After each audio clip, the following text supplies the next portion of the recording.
एक समय था जब विश्वामित्र एक पराक्रमी राजा थे, लेकिन उन्हें ब्रह्मर्षि बनने की आकांक्षा हुई। उन्होंने सब कुछ त्याग कर घोर तपस्या शुरू की। वर्षों तक तप करते हुए उनकी ऊर्जा इतनी तेजस्वी हो गई कि देवताओं के लोक तक उसकी गूंज पहुंचने लगी। उन्हें भय हुआ कि यदि विश्वामित्र ने अपनी तप शक्ति से स्वर्ग पर अधिकार कर लिया तो क्या होगा। उन्होंने स्वर्ग की अनुपम सुंदरता वाली अप्सरा मेनका को भेजा। मेनका ने हिमालय की घाटियों में जाकर विश्वामित्र के सामने नृत्य करना शुरू किया।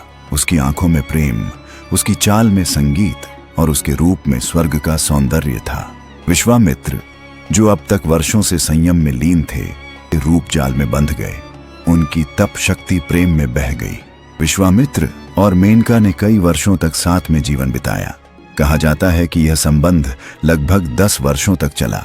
वे एक दूसरे के प्रति आकर्षित थे, प्रेम में डूबे और उन्होंने शारीरिक संबंध भी बनाए।